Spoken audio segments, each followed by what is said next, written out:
Good evening, ladies and gentlemen. Welcome to the Committee of Whole for Richmond City for February the 10th. We have 8 people present. Ann Taylor is not available. She's very ill, so she had called me earlier.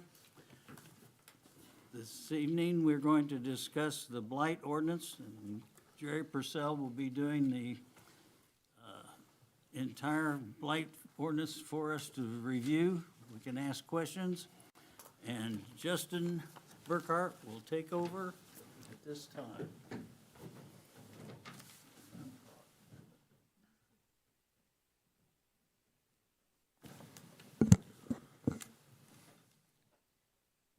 Good evening, everybody, and thank you for coming tonight.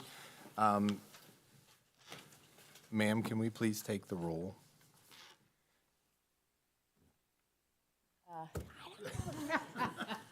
Doug Goss. Yeah. Yes. Here. Dr. Lucinda Wright.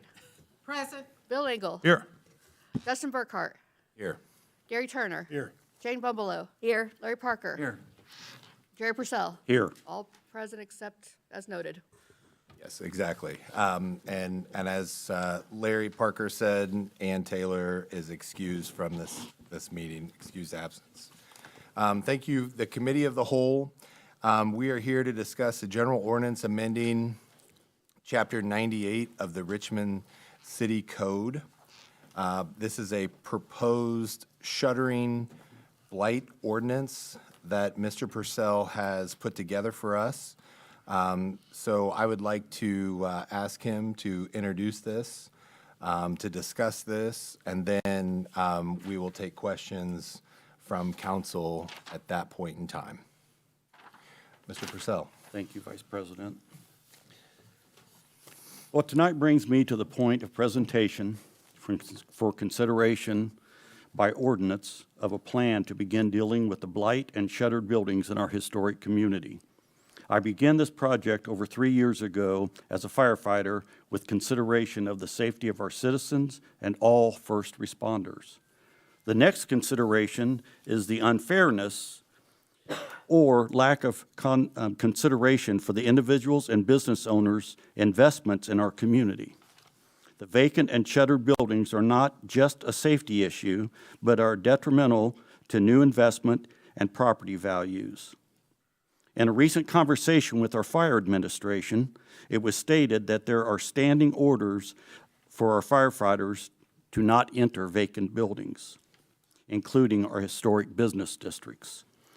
This is a backward approach, but not necessarily by our first responder administration, but the lack of the city's oversight in making sure all buildings are safe for first responders to meet their sworn act to duty.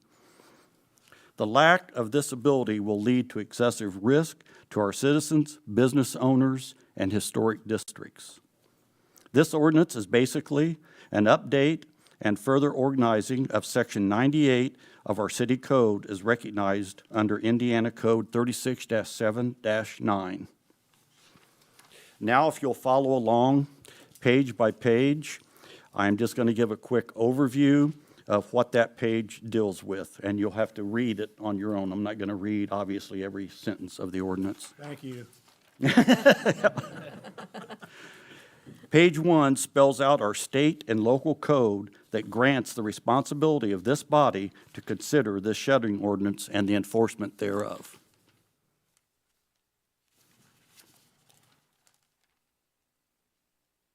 Page 2 continues spelling out the responsibilities of this body of adopting rules and procedures as well as oversight of the city resources, including but not limited to police, fire, building code enforcement, local dispatch, and the best interest of our citizens.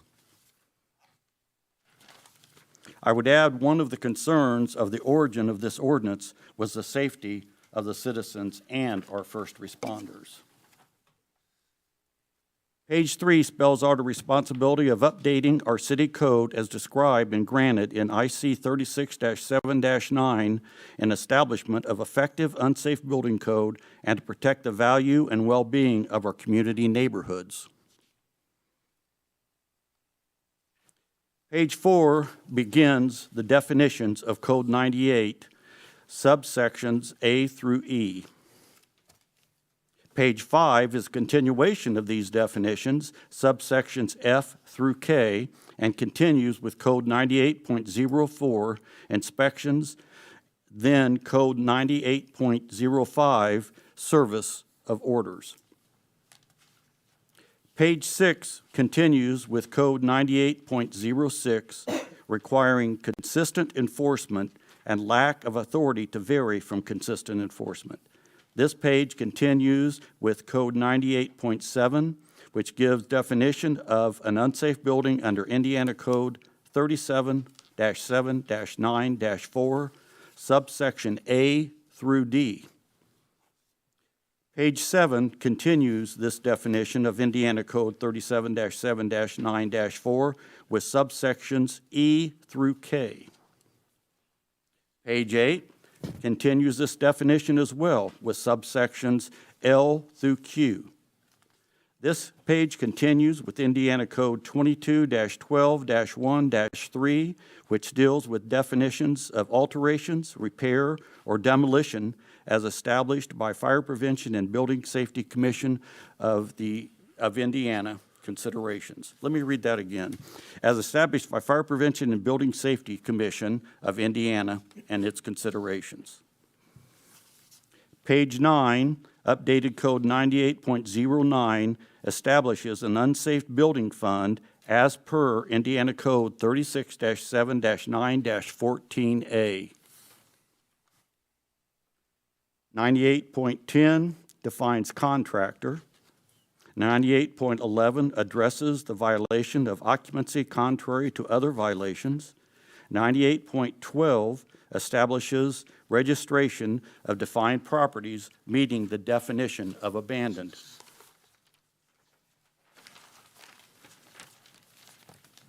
Page 10 is a continuation of the registration of properties, definitions, and explanations of Indiana Code, allowing the same under subsection B, under Section B, subsections 1 and 2, and Section C, subsections 1, 2, and 3. Page 11 is a continuation of the registration of properties section. Section D, subsections 1, 2, 3, and 4, and included exceptions to registration fees. Page 12 continues registration definitions and explanations under Section E, subsection 1, 2, and 3. Page 13 continues, again, the registration definitions and explanations under Section F, requiring local ownership of or local property management if owner lives more than 5 miles from our city.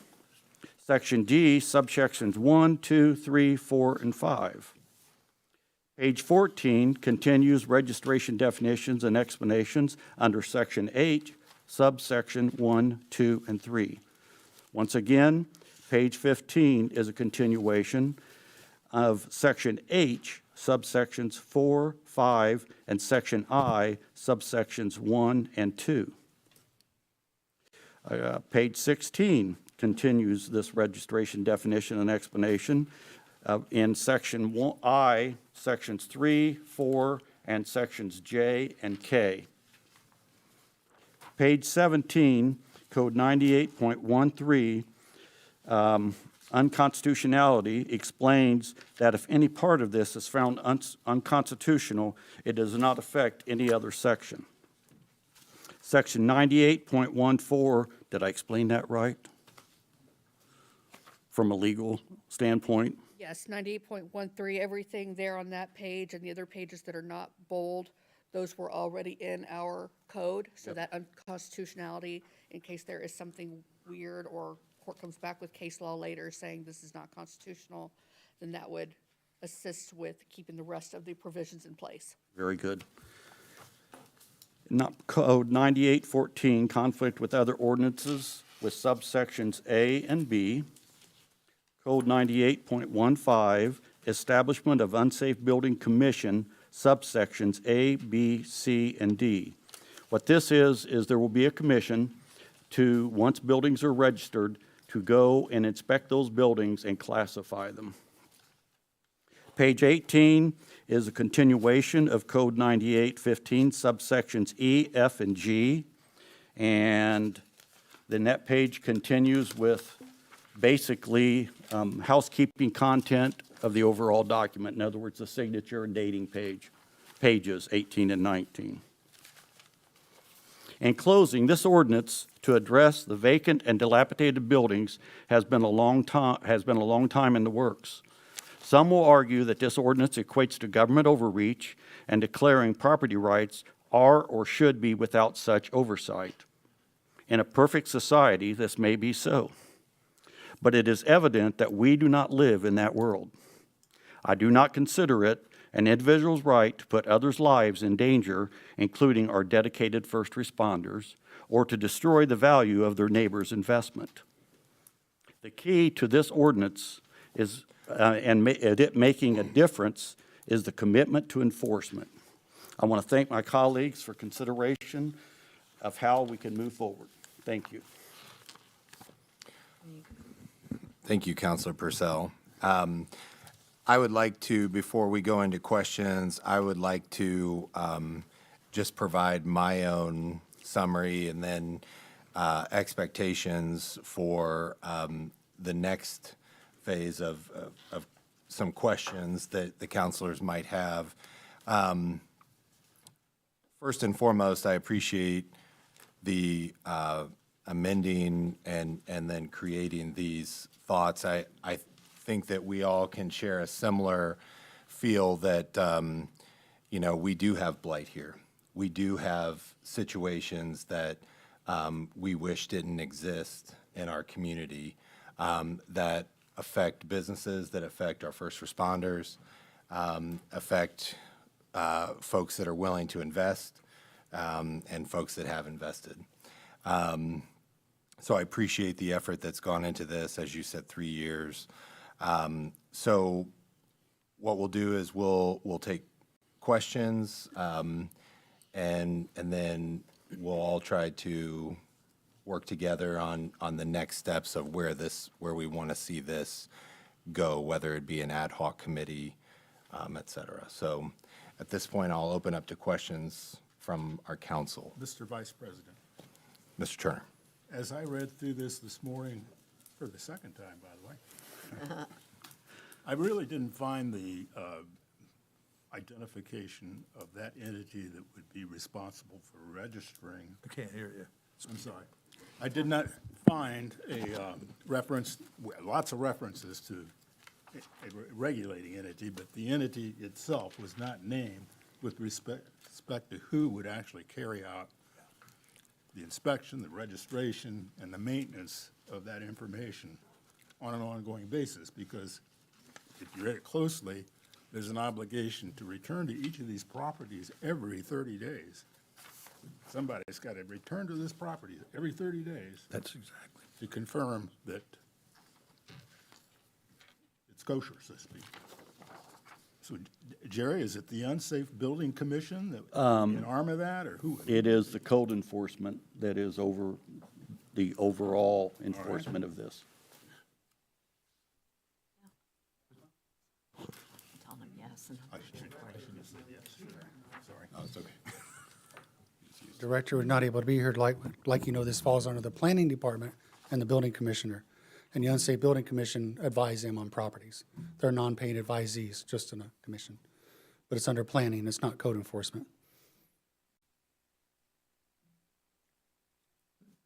I think that's correct, because again, this has sort of been a multi-year thing. When it was brought to my attention by the administration in '21,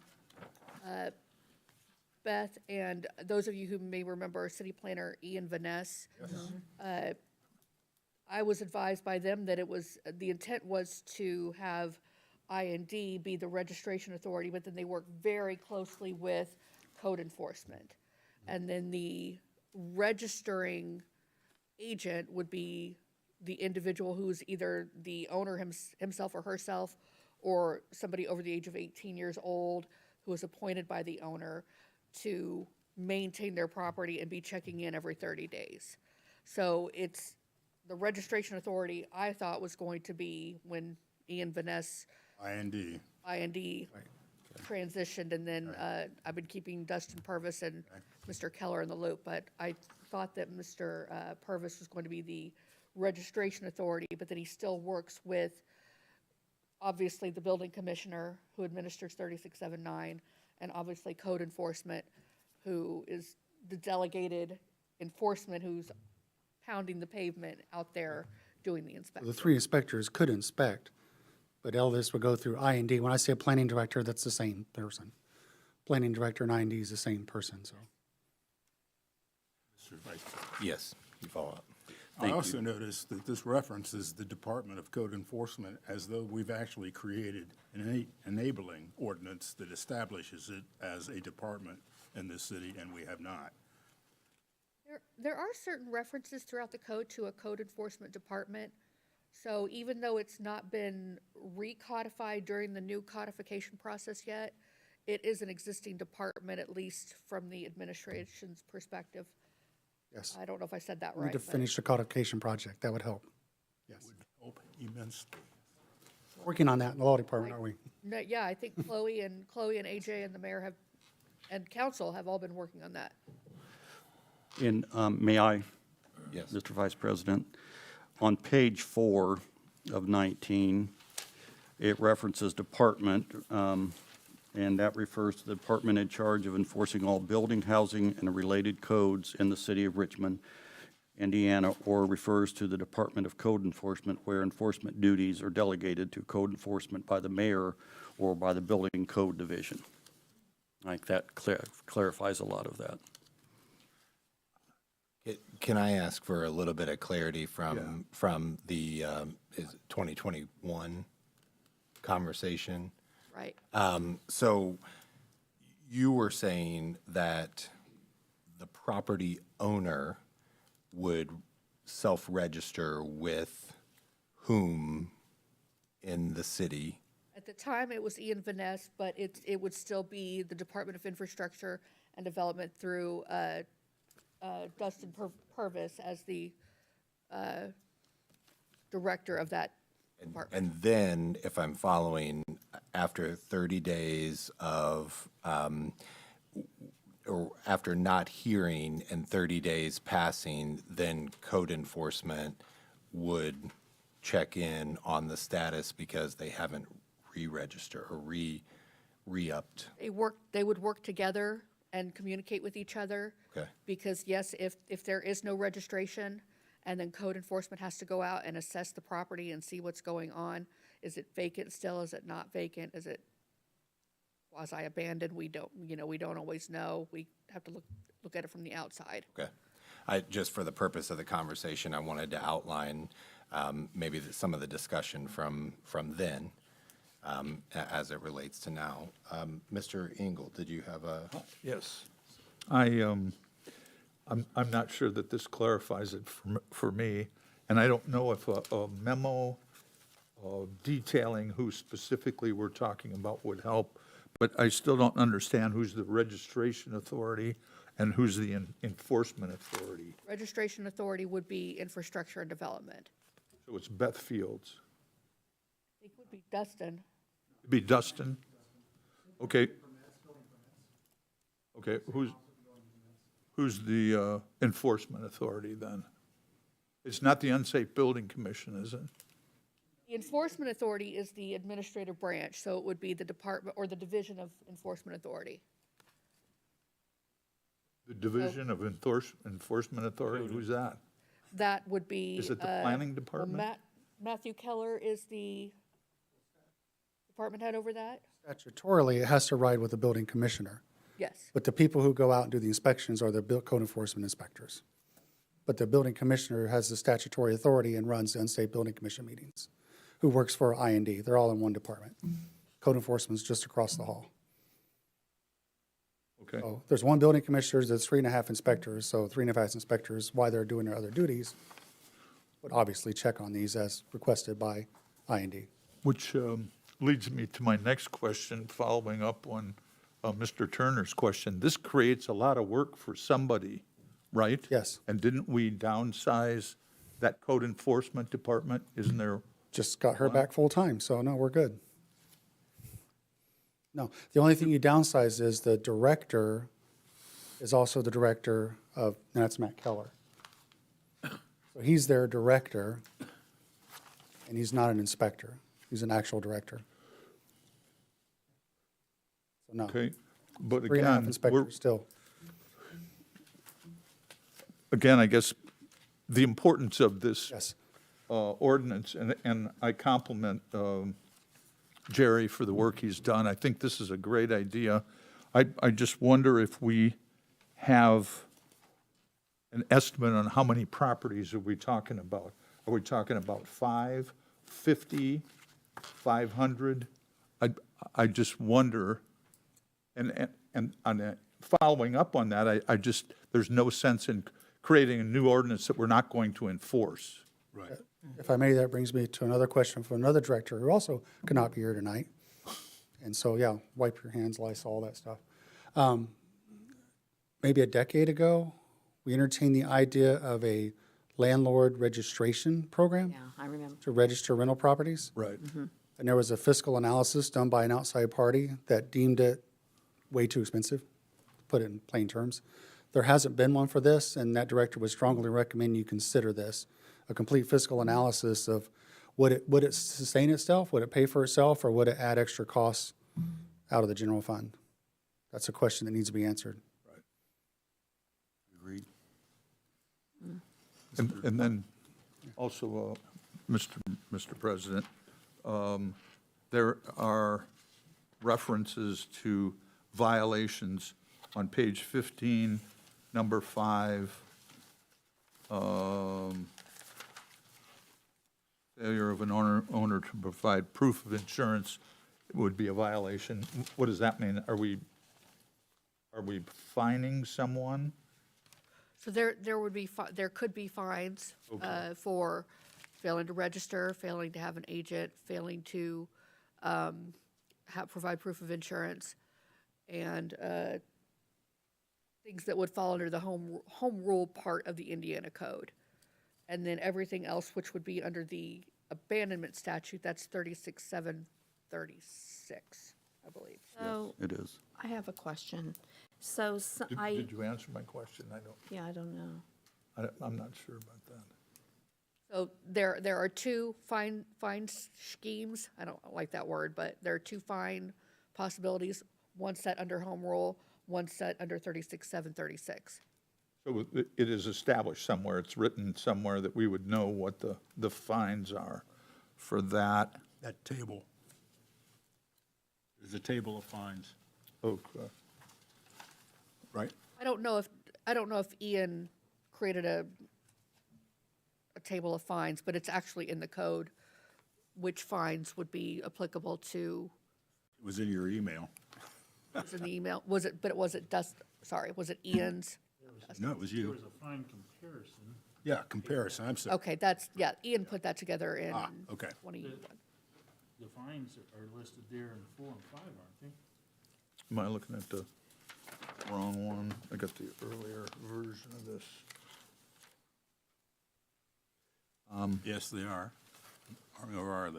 No, they're not. You've got your standard home rule language in there. I believe it's $2,500 for a first offense and up to $7,500 for a second and something. Page what? 15. The one you got Little on the state other here. hand, It is. Intentionally. That's the state law. My- I don't recommend that. My question, though, is I don't recommend it. failure of an owner to, or is it, to appoint a contact liaison is a separate violation of the section, and a failure of the owner to make certain that the appointed property manager is available. I guess it's a violation. So, is there a fine associated? So a fine could be up to $2,500 per state law. When I had coached the prior department head from a couple years ago, I kind of warned him that this is Richmond, Indiana. You might not want to come out $2,500. You might want to start out $200, $300, work your way up. Just because you can find something $2,500 doesn't mean you would want to. And when that came up again recently, I said you would need to talk to the new director, kind of work out what he would think would be reasonable, talk to the mayor, make sure that we're not trying to go after people for such a large sum of money on the first hit. Right. Okay, well, Well, Bill, I think it would be good to identify. 2,500 and the 7,500 actually relates to whether they fail to register. If they fail to register, they're subject to these rather onerous fines. Right. You asked about insurance. And I asked about insurance, and I also asked about And I don't find establishing fine. a liaison, Right. that if you don't, it's a violation, and I don't know what's the violation. What does There's that no mean? fine identified under the insurance That's what I'm saying. provision. and That's maybe what I'm the saying, and I just wonder if we Yeah. shouldn't identify them. I have a question. I mean, well, Go or ahead. it could be a statement, but I remember being in a conversation with a home or a property owner before, and there are a few of them that are self-insured. And also, they said that the insurance was too expensive, and so they chose to be self-insured. And so would that mean that they would have to go and get, you know, they would have to go ahead and get this property insurance and pay those premiums? Or can they, if, you know, if they choose to be self-insured, if their properties are paid off, they, you know, they're self-insured? Or We've got language in other codes that says that in lieu of a insurance, they can file a letter of credit Okay, where they get a bank letter of Okay. credit. And then to kind of backpedal to go, not backpedal, but to go back to Bill's conversation under, I want to make sure I'm in the right section here. So it's letter I3, On what page? might be page 16 or 15, depending on which draft you have in front of you. That's the old one.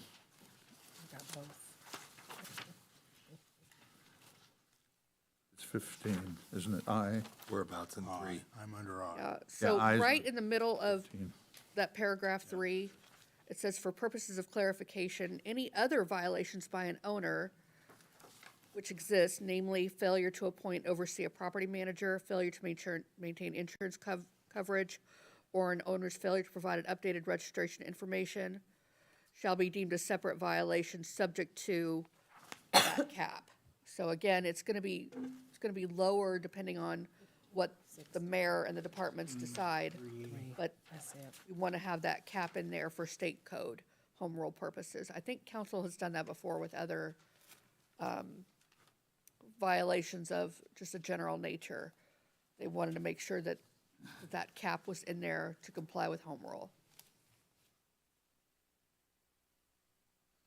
Vice President, Mr. Parker? I have a question on page 5, and it also was the same as on 19. On page 5, under K, the clear board, the plastic product, almost a quarter of an inch thick, is that what we are going to put on? Or we're going to try to make the homeowner put that on? The idea of this is to make the homeowner put it on when they're boarding up a property rather than structure wood, because of the safety issues involved with using structure wood for exit and for not being able to see inside the building for our first responders when So- they pull up. Okay, so if that's on there, they'll enter then, right? No, if you look, there's very clear definition of how it's to be installed. Yeah, that sure is. Two befores and everything else. My other question, I guess, is on page 14, it says here on number 3, how you're going to do it with two befores and so on and so forth. 6 lag bolts, 7 inches long. And it says windows, doors, and other entrances. So are they wanting to put the clear plastic on the door? Not if the door's intact, no, nor over windows that are intact. These are for the buildings that are boarded up because the windows have been broken out or burned out. So if they have windows, they don't have to do this? No, no. just beyond the broken, Mr. boarded. Buildings that are boarded up.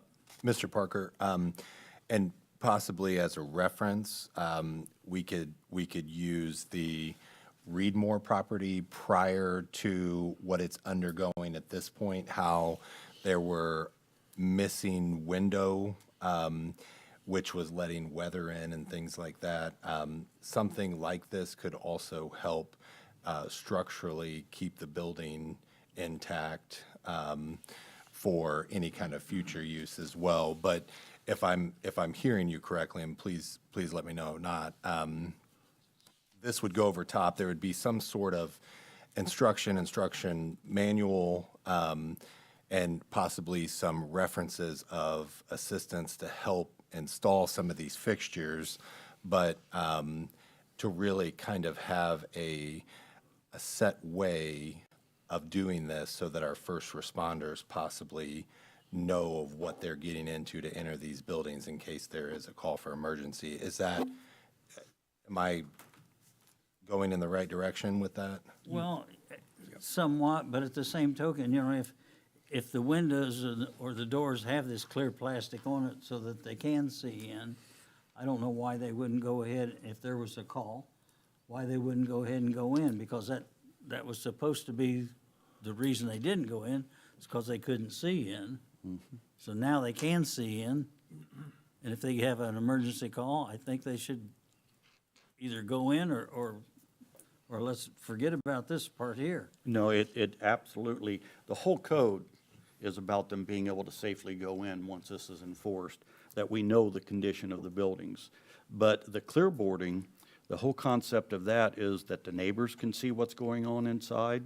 They can see The if police somebody's officers can squatting. see, right, the first responders can see what's going on, and when they pull up, they can see what they're getting into with the clearboarding. And that's the whole object of the clearboarding, is to make the property not closed up in a way that people can squat, start fires inside without anybody being able to see or notice it.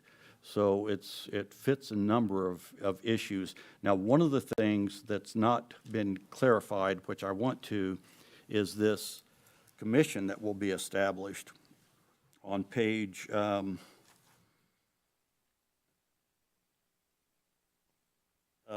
page 1798.15.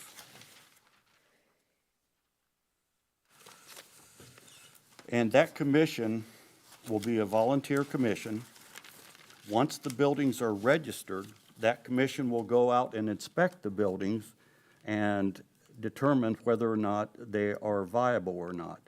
And if they're not viable, then the code enforcement will have to deal with them, or at whatever stage they are in safety and construction, the code enforcement will have to deal with that. In other words, if the building's not viable, why is it still standing? Why isn't it got an order to come down?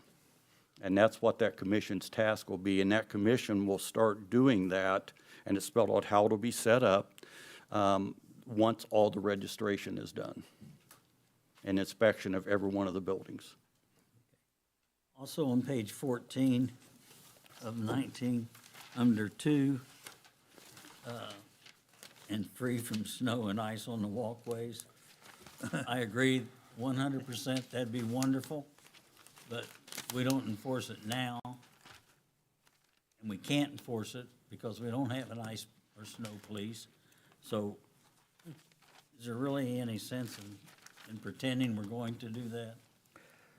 I don't want to pretend we're going to do anything, so either you know, the old saying is either you enforce it or you take it out. You don't let it lay unenforced, because then that creates questions on all of the codes that we set if we don't Well, enforce. This has been on the books forever, on this ice and snow in front of your house. I did have an insurance agent ask, the city's insurance company asked me about that 5, 6, 7 years ago.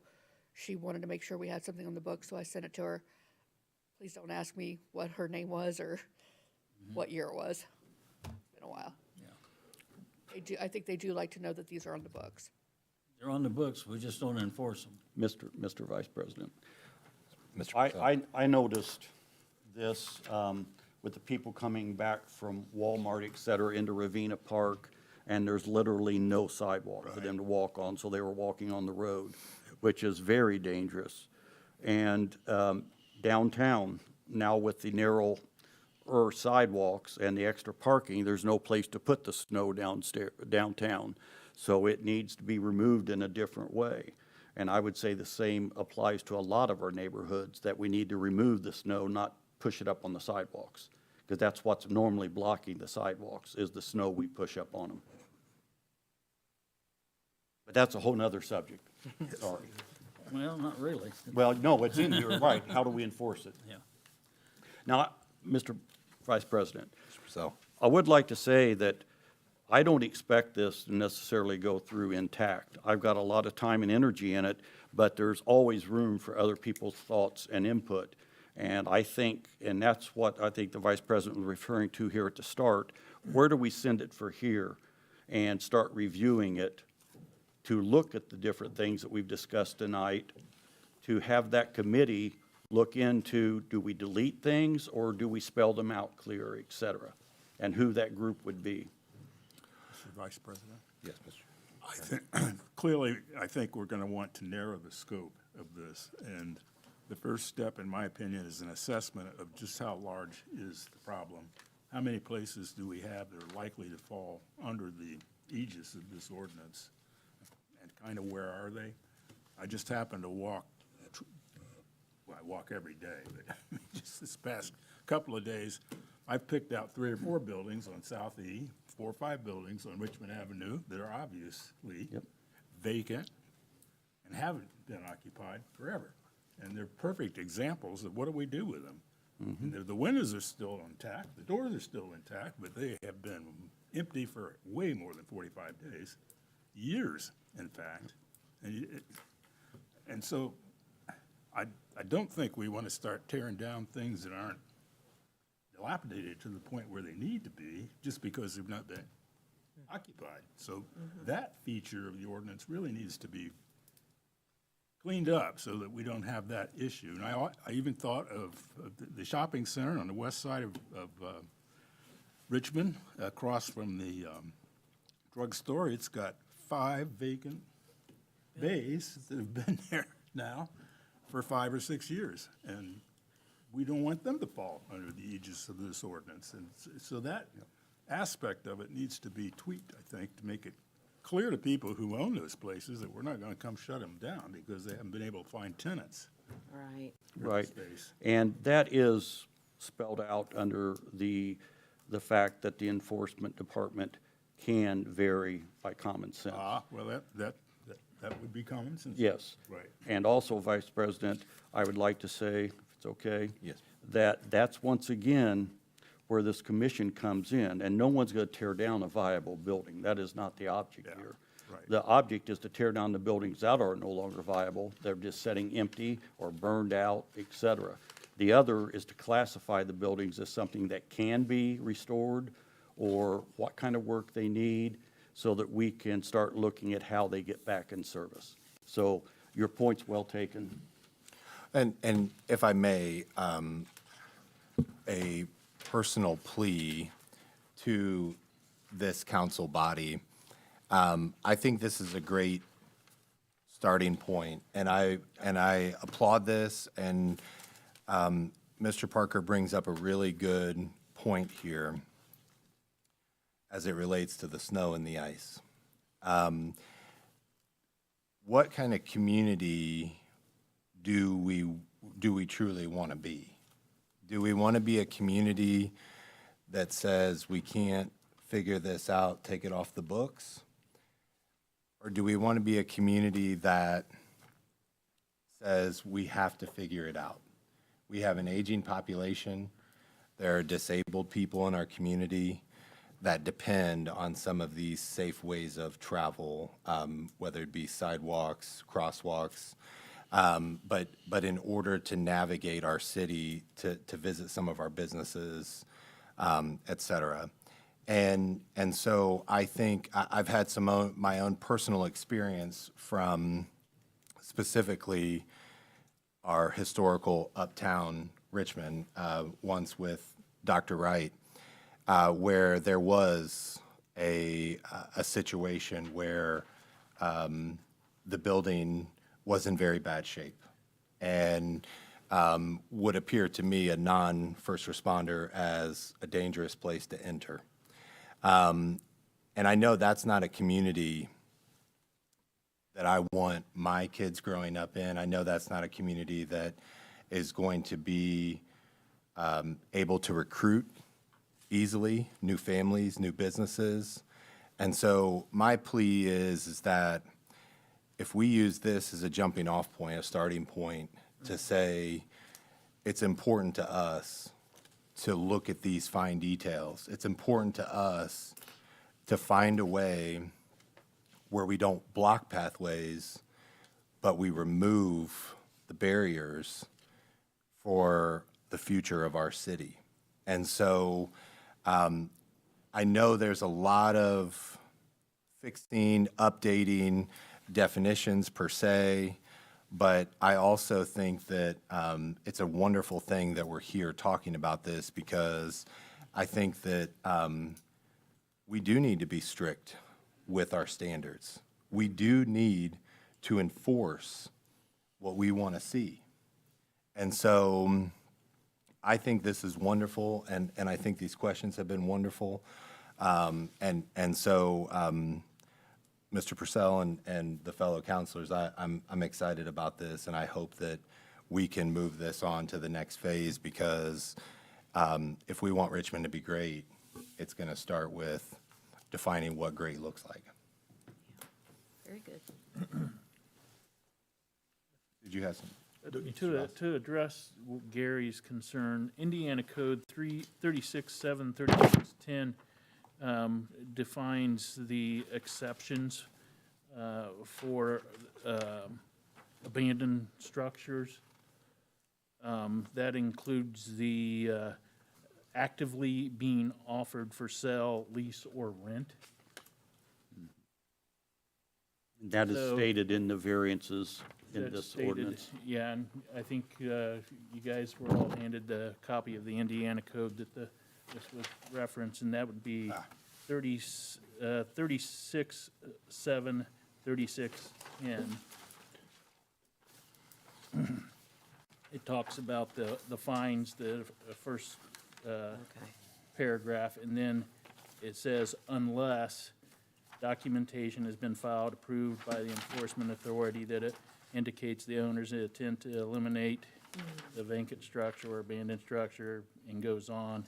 But one of the things listed is actively being offered for sale, lease, or rent. So the empty retail in the strip mall there there's signs out there, They're fine. so they're fine. Thank you, Mr. Goss. Yes, thank you. What other questions? Mr. Vice President, Yes, Mr. Engel. have we considered the cost of this? Do we have any idea? Will it be additional cost? I think it's fairly aggressive in terms of dealing with this situation that I absolutely agree with Mr. Purcell and Mr. Burkhardt on, that we should be looking at this, and this is a great start. Right. I just wonder if we're capable, or are we adding a budget line that's going to address this? Somebody's going to get more work out of it, I'm pretty sure. Mr. Vice President, Yeah, Mr. Purcell. under 98.09, it establishes an unsafe building fund. Right, Now, how that's funded, but that money is Well, collected is going to go in the general fund, which didn't make sense to me. well, it can be reappropriated over here, but it has to initially go into the general fund Okay. from these fines, et cetera. All right. I'm sorry? Statutorily, it would be an 1,100 account general fund, but it's its own fund. Okay. Yeah. Okay, good. 3,000 things are in the general fund. And yes, there will be quite a bit of cost to this in the long run, because once you establish the buildings that need to be torn down and identify them, they'll end up belonging to the city because the owners will abandon them. And that's just a a point of reference that happens whatever city tries to clean up the blight. I hope that's not the case, but that's real world. And obviously, I have visited cities that have introduced similar legislation, South Bend being one of the cities that this is how they cleaned up their cities with similar ordinance. And I visited 3 different cities at the time I was writing this, and each of them have cleaned up their blight with but you have to enforce them. If you just write them, they don't fix anything. Right. Does that answer your question, Mr. Engel? Yes, sir. Okay. Thank you. Mr. Goss? Mayor, a couple questions, and these, you probably may or may not know the answer off the top of your head, something you can get back. One of my directors gave me some talking points, but they couldn't be here. How many properties, individual properties, did we have weed violations in the last year? We issued 482 tickets. 22 of those were paid, so we collected all of $5,000 out of a $700,000 budget. But no, I mean, we got to do code enforcement. 220 weed violations, weed liens were filed with the county. 220 weed liens were filed with the county because they never paid the fee for us mowing the grass. Average cost of that's $300 per lien. And you're right, if it ends up as a property that gets abandoned, goes through sheriff's sale, doesn't sell, goes to commissioner's sale, all those liens are wiped off. So we expect to recoup 10 to 20% of those every year.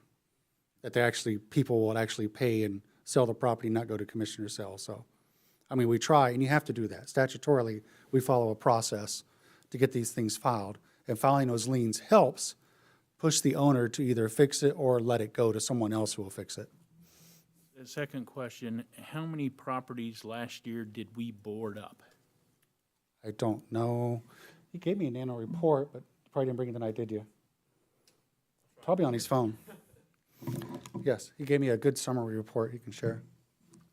I do have, if you want, I reached out to other mayors around the state also and to their enforcement personnel. So if I may, unfortunately, this one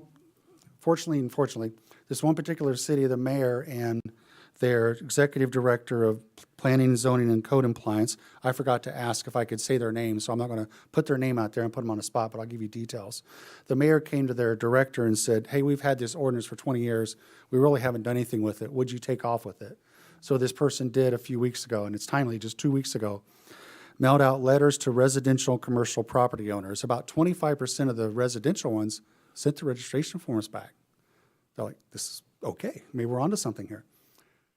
The commercial ones, as of Friday, a third of them had called them and said, they're not vacant, they're not abandoned, we're using them as storage warehouses or for other purposes, and they don't have utility service because the use does not necessitate it. So you need to look at your ordinance closely. Your commercial properties will be the hardest ones to enforce. You have the biggest fine, the biggest potential to reap some rewards and pay for this. But they're the easiest to say, it's listed under state statute for lease or sale, but lastly, they use it as a warehouse or storage, and they don't have to have utilities to use it as a warehouse or storage by state statute. So I have a question, if you don't mind. So if they've done that, was there a process they had to go through to be able to reclassify what they're doing in that building? Like I look at that fire that we had here and everything's stored. If it's a business and it's no longer functioning as a business, but yet they're using it for storage, is through that process, did they have to go through an application process to be able to change what they're doing in that building? I mean, because. No, it's commercial, can be used for any general commercial use. Okay, As so long they as can it just. falls under the UDO uses, and storage, warehousing is acceptable. Well, but there's separate fire codes for storage. I know, so I'm just telling you, you need to spend some time on this, or you'll. Oh, You'll absolutely. get taken like they're just now getting taken. They didn't realize their ordinance didn't help them Whether, on the commercial properties. But there is By case state law statute. that talks about how even though you might be using it for storage, if a commercial property is letting it become dilapidated Right. and weeds, Yes. there's case law that says, well, you may be storing it, you may be occupying it to some extent, but Still needs to be maintained and secured. You have that, Yes. yes. Mr. Vice President. Mr. Purcell. Another thing that addresses this is your commission again that inspects that building to make sure it is still sound.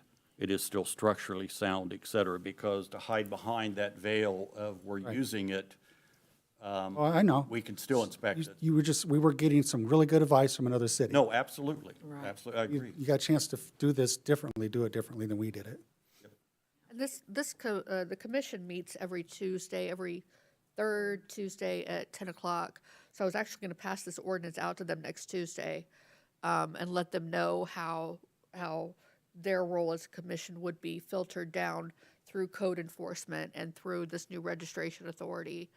That way, you know, they know that they're going to be a part of that, even though it's mostly from a hearing authority standpoint, but that we're definitely, the administration and the executive branch will be having the code enforcement department on the street pounding pavement.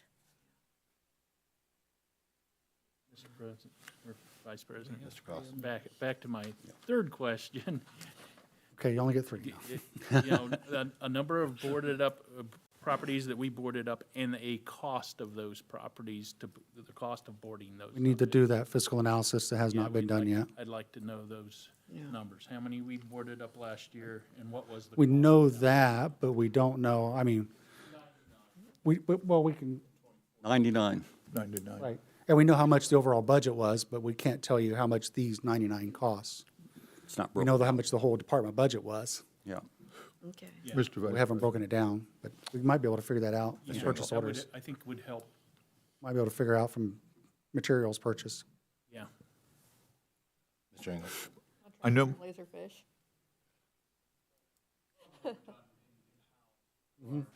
Right.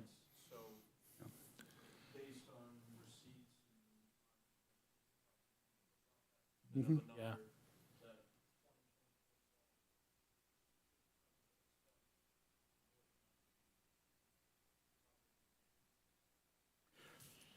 And it would be important for us to have a list of those to add to our registration list and the follow-up. Mr. Vice President, Mr. Purcell.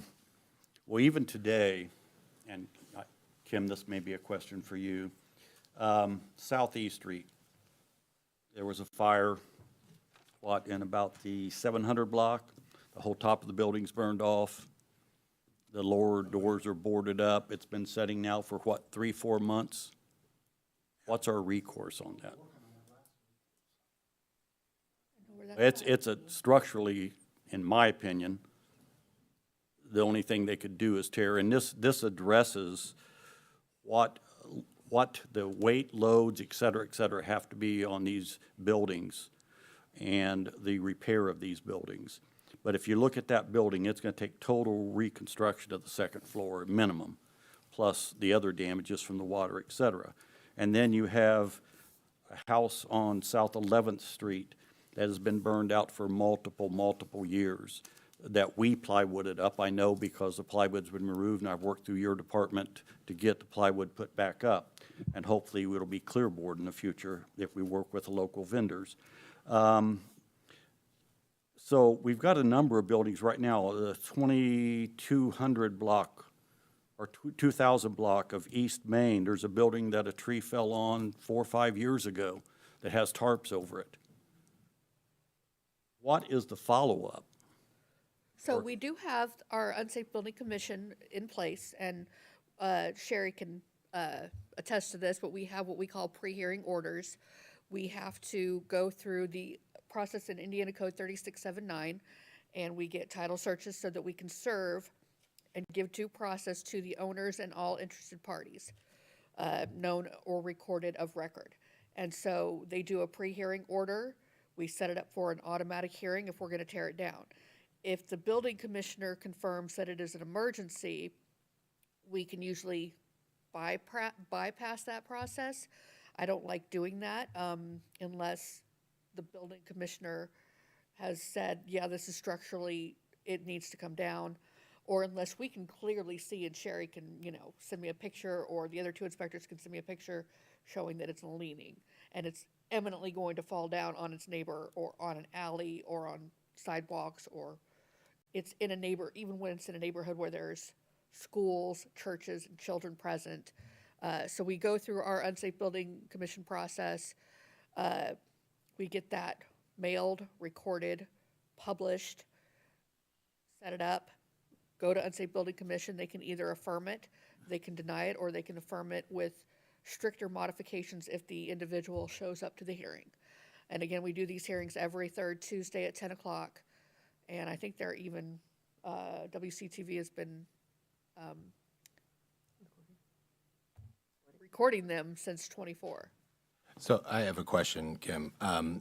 As I heard a statement made about Laserfish going through receipts, is there a file, an electronic file for, this information? Because as taxpayer dollars go, I mean, I don't want receipts in the drawers and things like that to where, there's not a database of where these monies are being spent. I'm not sure how can be compiled, but we have something called BS&A, which is our purchase order accounts payables. I don't know how they run reports, but all the receipts, accounts payable, and I think Matt had said something about researching that part, but I don't know how they would track internal, where it was done internally, where we didn't hire a contractor, but it was done internally where staff boarded everything up. Well, That I don't know. Jerry goes in, the maintenance crew supervisor, and goes into BSNA and puts that he went to a property and what he did to it. So and then he'll say like maintenance cleaned it up, or maintenance did this or that, and then he'll say, abated or whatever, so. Okay, so it's in BSNA. Yeah. I just don't know how to generate reports of that nature Right. in BSNA, but that might be something that, And then also, whenever Okay. we do a cleanup or tear down a building, we put all that information in there, the contract is in there. When we go to recoup the money, Kim will do a certified statement of unpaid costs of how much all of that costed as well. Okay. So most everything should be in BSNA, and we also keep a hard copy of everything as well. Yeah, okay. Mr. Engel? Well, I was just going to make the point that the Parks Department was boarding up houses because we got a report every month. I'm on the park board, at how many houses they boarded up. But this might be a year or two ago, unless it's changed. Code enforcement's been established, I'm not aware of Parks Department doing that. I think that got switched over in 17 when Okay. the new department was That long created. ago. I think. Please don't quote me on that. Okay, we're now an hour in.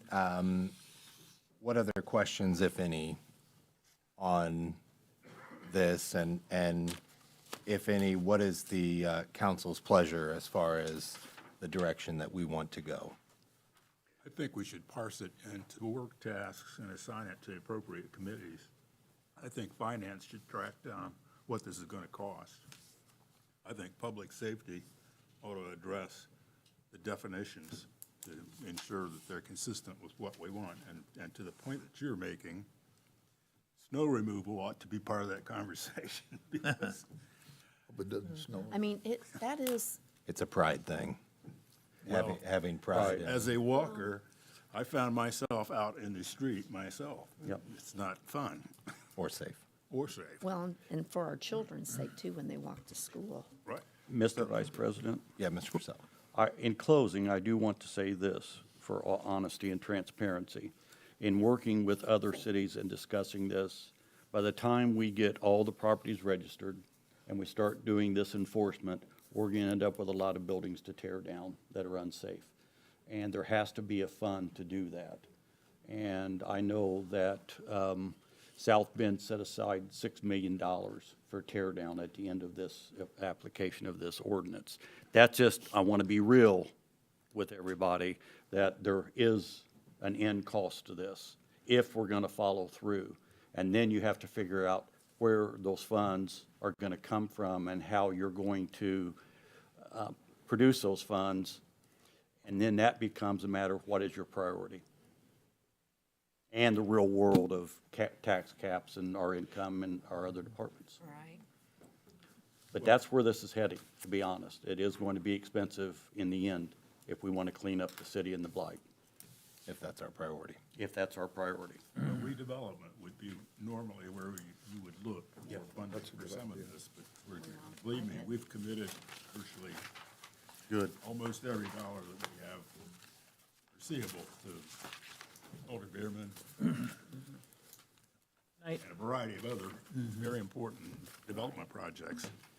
And I think there's also a long-term cost of tearing down these buildings as well, because like we found with the blight elimination projects, the neighbors next door to these properties don't want the property because then their taxes will increase. And then, then we have to pay to mow the grass for years, and that property's not generating any property tax on top of it. So, you know, when we tear these down, we are tearing down our tax base, and I think we also need some sort of program to prevent the blight from happening just as much as we have a program to deal with the blight. Yep.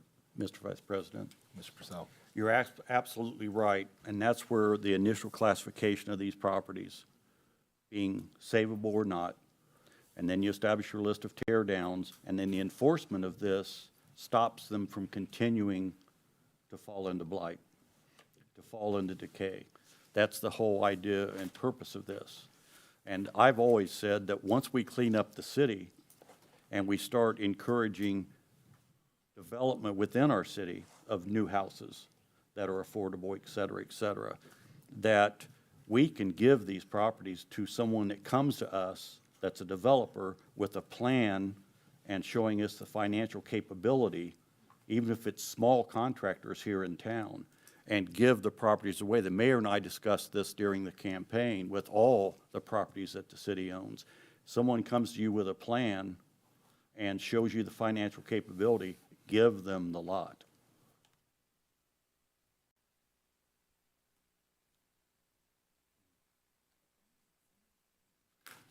I don't want to leave you out, Dr. Wright. No, I'm just sitting here thinking,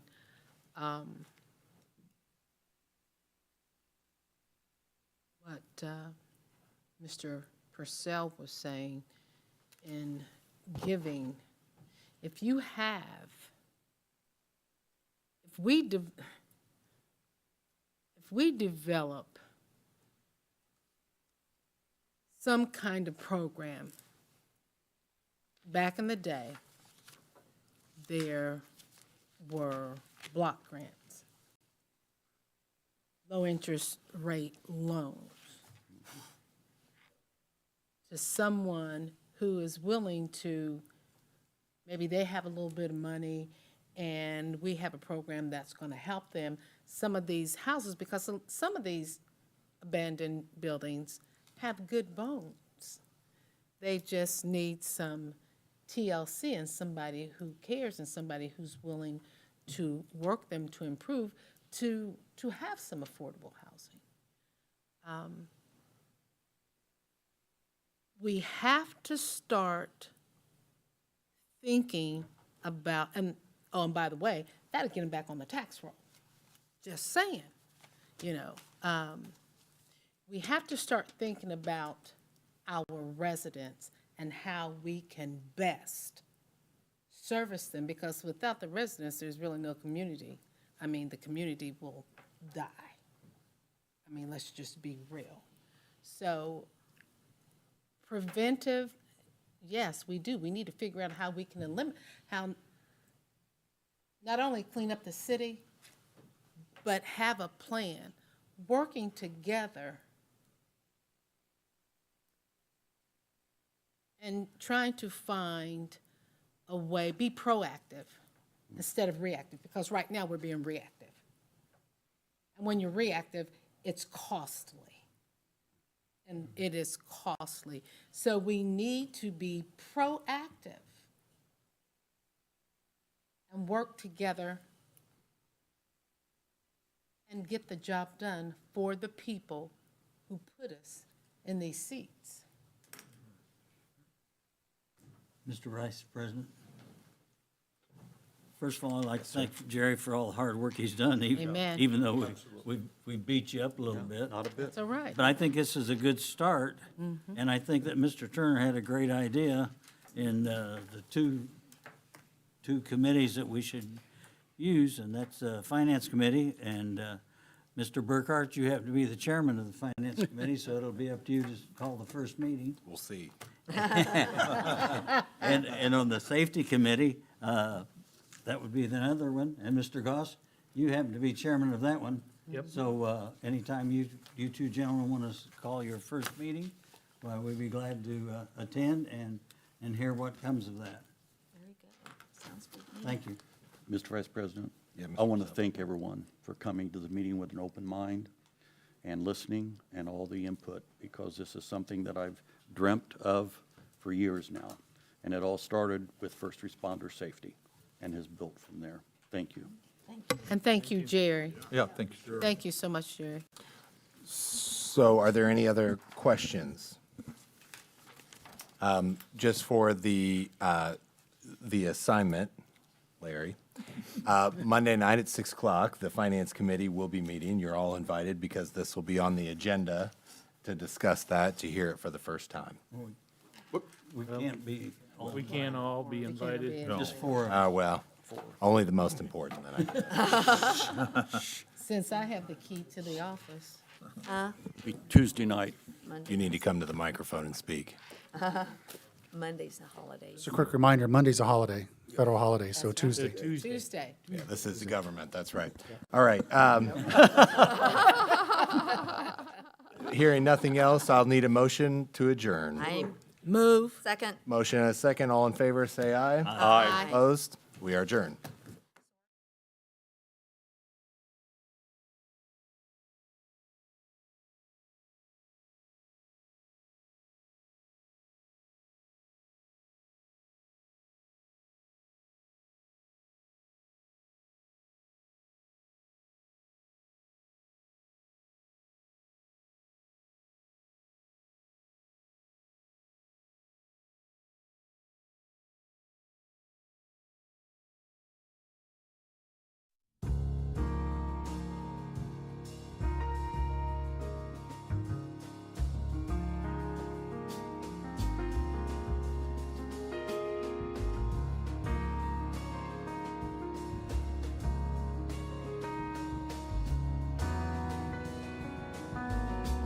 You are watching Whitewater Government Television, WGTV, Channel 11, part of the Whitewater Community Television family of stations.